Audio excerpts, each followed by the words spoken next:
भगवान कौन है? ब्रह्मांड की रचना किसने की? कर्म चक्र क्या है? क्या सबके अंदर भगवान बसते हैं? मूर्ति पूजन का क्या सिग्निफिकेंस है? क्या मुक्ति ही जीवन का लक्ष्य है? क्या भगवान सच में है या सिर्फ एक कॉन्सेप्ट? नमस्ते दोस्तों, हम हैं युगांश और आप देख रहे हैं द वाईजे शो।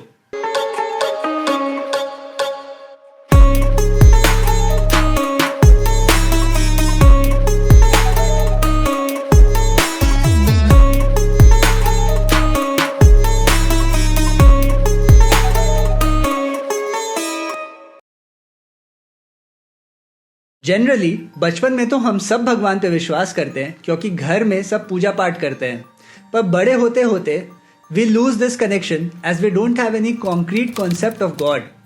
मेरी लाइफ में भगवान से पहला इंट्रोडक्शन मेरे नाना जी ने कराया। वो मेरे सिर्फ नाना नहीं, एक स्पिरिचुअल गाइड भी थे। उन्होंने हमको सिखाया कि what is the right way to meditate. ब्रह्म मुहूर्त में हम दोनों ओम का उच्चारण करते थे और फिर कुछ देर शांत हो जाते थे, और आप बिलीव नहीं करेंगे कि शांत हो जाने पर भी हमें ओम की ध्वनि सुनाई देती रहती थी। तब नहीं समझ आया, पर आज नासा के रिकॉर्डेड साउंड ट्रैक्स भी यही कंफर्म करते हैं कि ब्रह्मांड की अपनी एक ध्वनि है जो है ओम।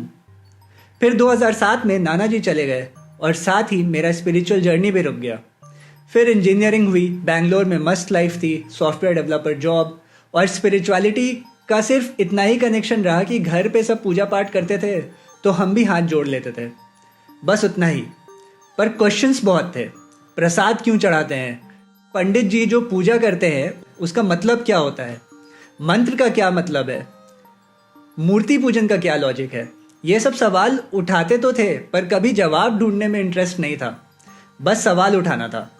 कट टू 2021 जब मेरी लाइफ में सत्संग आया और भगवान फिर से मेरी लाइफ में आए, और तब समझ आया कि जो चीज हम सीरियसली नहीं ले रहे थे उसमें कितनी गहराई है।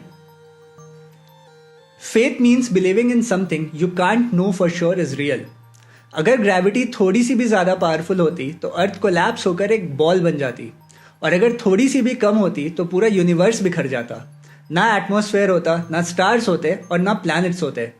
ग्रेविटी बिल्कुल उतनी ही स्ट्रांग है जितनी होनी चाहिए। अगर इलेक्ट्रोमैग्नेटिक फोर्स और स्ट्रॉन्ग फोर्स का रेशियो 1% नहीं होता तो लाइफ एग्जिस्ट ही नहीं करती। क्या ये सब रैंडमली हो गया या कोई हायर पावर है जो सब कंट्रोल कर रहा है?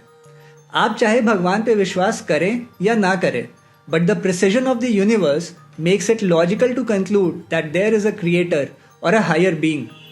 तो अगर आप साइंटिफिकली भी सोचें तो भी ये लॉजिकल कंक्लूजन है कि कोई क्रिएटर है, और सनातन धर्म में इसी हायर पावर को हम विष्णु कहते हैं जो सृष्टि के संचालक हैं। हमारे सनातन में हम सबको हाथ जोड़कर झुककर प्रणाम करते हैं। क्यों? क्योंकि हम मानते हैं कि सबके अंदर भगवान है, सबके अंदर विष्णु है। तो फिर नेचुरल सवाल है कि क्या है वो विष्णु या भगवान जो मेरे अंदर है? हमको ऐसा लगता है कि जब भी हम लोग कुछ करने जा रहे होते हैं या कुछ बोल रहे होते हैं, हम लोगों को हमेशा पता होता है कि वो सही है या गलत। वो जो सही और गलत की आवाज़ अंदर से आती है, that is Vishnu. So yes, हमारे अंदर की बुद्धिमता ही विष्णु है। इस विष्णु के बेसिस पे किया हुआ कर्म ही है जो आपके जीवन को बनाता है या बिगाड़ता है। आखिर क्यों कोई अंबानी के घर में जन्म लेता है, और आखिर क्यों किसी का जन्म उसी मुंबई शहर के स्लम्स में होता है? ऐसा क्यों है कि कोई बड़ा होकर एथलीट बन जाता है और वहीं कोई और बिना हाथ पैर के जन्म लेता है?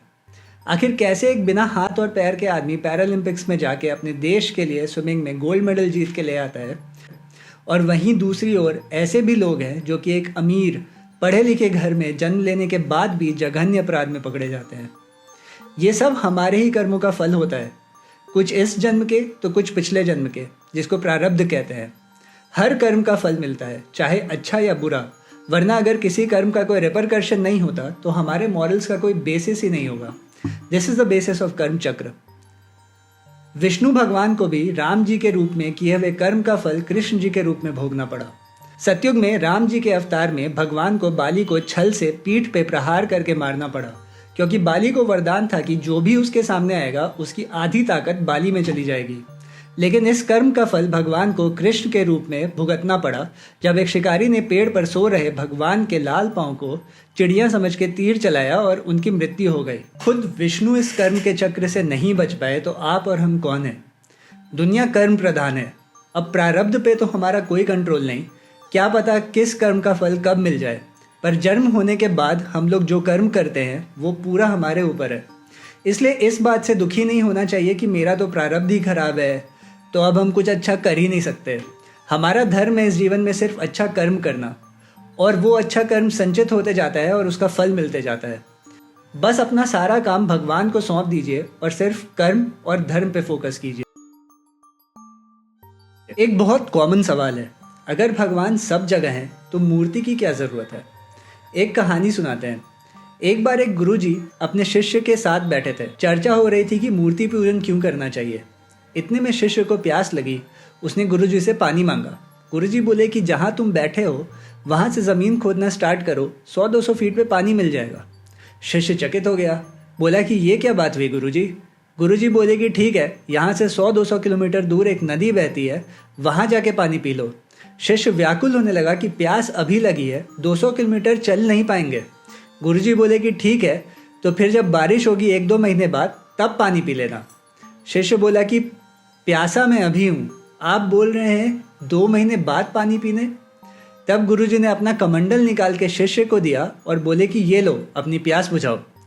इससे हमें क्या समझने को मिला? जैसे कमंडल में जो पानी प्रेजेंट था वो प्यास बुझाने के लिए सबसे ज़्यादा एक्सेसिबल था, ठीक वैसे ही भक्ति की प्यास बुझाने के लिए मूर्ति पूजन सबसे ज़्यादा एक्सेसिबल फॉर्म है भगवान का। वैसे तो कड़ी तपस्या से भगवान को बैकुंठ धाम में पाया जा सकता है, या फिर उनके दर्शन के लिए उनके अगले अवतार का इंतज़ार किया जा सकता है, पर यह कर पाना सबके लिए पॉसिबल नहीं है। इसलिए भगवान के दर्शन पाने का जो सबसे सुलभ तरीका है वो है मूर्ति पूजन। जब मंदिर में प्राण प्रतिष्ठा होती है तो वो मूर्ति जीवंत हो जाती है। दोस्तों, भगवान में विश्वास करना या ना करना पर्सनल चॉइस है, पर एक बात याद रखने वाली है, ना जीवन हमारा शुरुआत है और ना ही मरण हमारा अंत।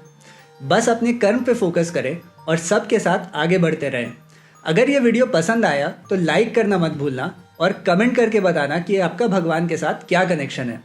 और अगर आपको हमारा कंटेंट पसंद आता है तो प्लीज़ सब्सक्राइब करना, ताकि आप आगे भी ऐसे वीडियोस देखते रहें। हम हैं युगांश और आप देख रहे हैं द वाईजे शो।